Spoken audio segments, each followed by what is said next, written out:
Алдарт Burberry брендийн түүх.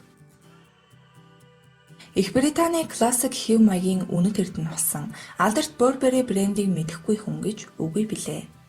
Бүс бараа худалдаалдаг дэндүү энгийн дэлгүүрээс дэлхийн загварын ертөнцийг эзэнсэн өндөр зэрэглэлийн брэнд болон өргөжиж чадсан Burberry-гийн бүтээсэн цүнх цов оролт болон шүхэр энэ цагийн загварын ертөнцид толгой зохиж явна.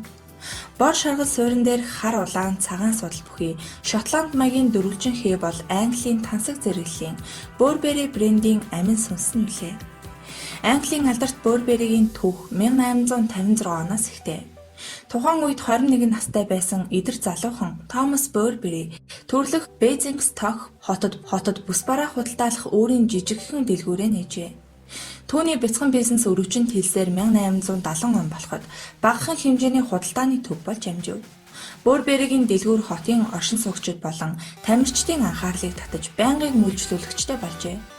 1879 онд Томас Burberry габардин хэмээх гадуур хувцас хийхэд тохиромжтой бат бөх ус нэвтрүүлдэггүй материал зохион бүтээж 1888 онд өөрийн нэр дээр патентлж авсан байна.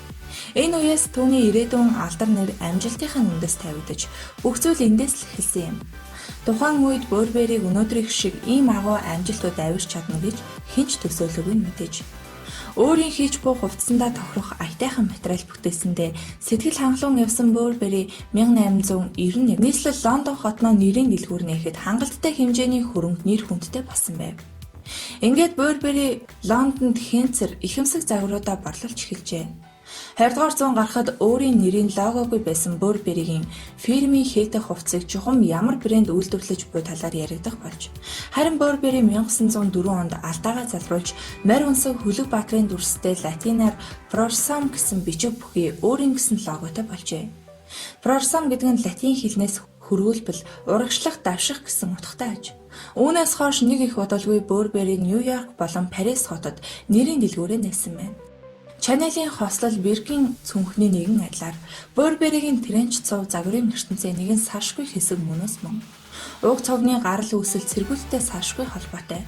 1901 онд Burberry Британийн цэргийн аримд зориулан борооны цэвний зориулалтаар цов нийлүүлж улмаар 1914 онд Дэлхийн 1-р дайны үед Burberry цэргүүдийн өмсөх 500 мянган цов хийх захиалгыг засгийн газраас авснаар сая олох боломж олджээ.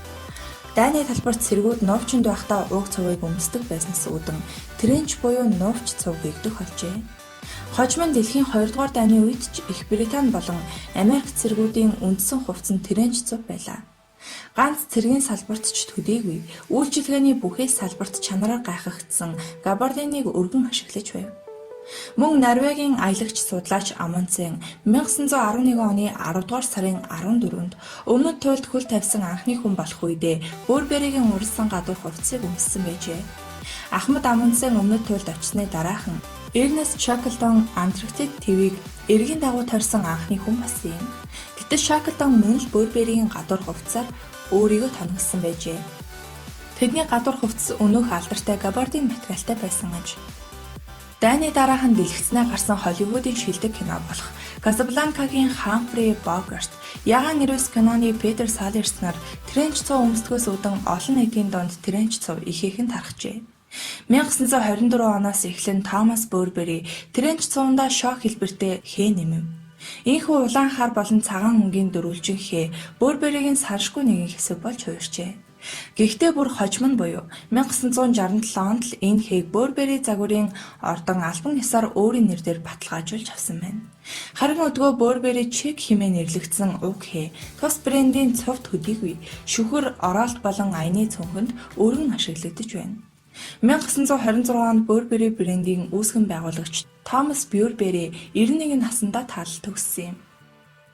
1970-ад он гарахад Burberry брэнд Британий хөл бөмбөгчдийн хувцас хийдгээрээ алдаршиж, Нью-Йоркод томоохон дэлгүүрээ нээж удалгүй Америкийн бүх хотыг хамарсан сүлжээ болон өргөжжээ. Ганц Америк төдийгүй Ази, Европын орнуудыг байлдан дагуулах болов. 20 гаруй жил загварын ертөнцийг эзэнсэн Burberry-гийн ноёрхол нуран унаж, Азийн хямрал дээр нь хурамч бүтээгдэхүүн ихээр гарах болсноор нэр хүнд нь аажмаар унаж эхэлжээ. 1990-ад оны үед дэлхийн загварын тавцангаас хуучинсаг хэв маяг агуулсан Burberry үндсэндээ арчигдаж эхлэх нь тэр. Гэтэл 1997 онд Роуз Мэри Браво гэгч дайчин эмэгтэй компани ерөнхий гүйцэтгэх захирлын судалд сууж 100 дамжсан арвин түүхтэй Бурберийг загварын ертөнцид дахин мэдлэх үндэс суурийг тавьжээ. Тэрээр компани бүтэц зохион байгуулалтад эрс шинжилэлт хийж Британий сонгодог хуучинсаг стилийг бүр мөсөн халав. Үүгээрч зогсохгүй тэр компанийн зар сурталчилгаа маркетингийн асуудалд онцгой анхаарч алдарт топ модель Кейт Мостой гэрээ байгуулж компанийхаа нүүр царай болгосон юм. Шинэ залуу эрч хүчээр цэнэглэгдсэн Бурбери 1999 онд Лондонгийн загварын 7 хоногийн үеэр анхны коллекцээ олон нийтэд хүргэжээ. Тэр жилдээ Бурбери Британий шилдэг сонгодог загварын коллекц шагнал хүртэв. 2001 онд хадагтай Браво Гуччид ажиллаж байсан ирээдүйдээ залуухан загвар зохион бүтээгч Кристофер Бэйлийг өөртөө уруулж чадсан нүдэ олсон хэрэг байлаа. Гуччи загварын ордонд Том Фордын сүр хүчинд дарагдж байсан Бэйли Бурберид ирснээр фанк стилийг тансаг хэв маягтай уялдуулж хурц ширүүн хэрнээ эрхэмсэг байж чадах тийм л өвөрмөц төрхийг бий болгож чаджээ. Бурберигийн домог басан тренч цуг компанийн гол бүтээгдэхүүн байсны зэрэгцээ. Бэйлигийн гараар бүтсэн даавн дээрх зотон зураг загварын хүрээнд хүч төрөн орж ирсэн байна. Ингээд ердөө хэдхэн жилийн дотор хуучинсаг загвартай гэх статусаа халж, уламжлал болсон цуг цүнхнээс гадна үнэртэн гутал болон дотор хувцас худалдаалдаг орчин үеийн тансаг зэрэглэлийн брэнд болон хуурсан юм. Компани ашиг орлогч огцом нэмэгдэж 470 саяас 1 тэрбум доллар болтлоо үсрэлт хийв. 2006 онд Роуз Мэри Браво Бурберигийн ерөнхий гүйцэтгэх захирлын ажлаа орхисноор Ангела Арендс компаниг толгойлох болсон юм. 2008 онд залуу авиаслаг уран бүтээлчдийн чадварыг дэвшлүүлэх дэмжин ажиллахад чиглэсэн Бурбери сан байгуулагдчихэ. 2009 онд Бурбери Брит хэмээх жинсэн өмдний шин загвар нэвтрүүлж, шин загварын давалгаа залуучуудын дунд өргөн тархаж, Британийн алдарт загварын наадмаас оны шилдэг загвар зохион бүтээгч болон оны брэнд шагналыг хүртсэн байна. 2014 онд Бурбери загварын ордны ерөнхий сахирлаар Кристофер Бэйли сонгогдсон ажиллаж эхэлжээ. Өдгөө Бурбери загварын ордон Бурбери Просом, Бурбери Лондон гэсэн хоёр чиглэлээр үйл ажиллагаагаа явуулдаг бөгөөд бүхий л загварыг Кристофер Бэйли голчлон уралдаг ажээ. Загварын хүрээнд ихэс дээдэс Бэйлиг хурц торгон мэдрэмжтэй, Бурберийг өндөрлөгт гаргаж чадсан нэгэн хэмээн үздэг. Харин тэр өөрөө шин саргаг орчин үеийн загварыг түүх соёл уламжлалтай жишээ харьцуулах бол миний хийдэг ажил хэмээн ярих дуртай ажээ. Эдүгээ Бурбери загварын товчоо олон улсын зах зээлд нэн тэргуунд бичигдэх байр суурь эзэлж тансаг зэрэглэлийн хувцас загваруудаараа дэлхийн нийтийг баясгаж загварын ертөнцид үнэтэй хувь нэмрээ оруулсаар байна.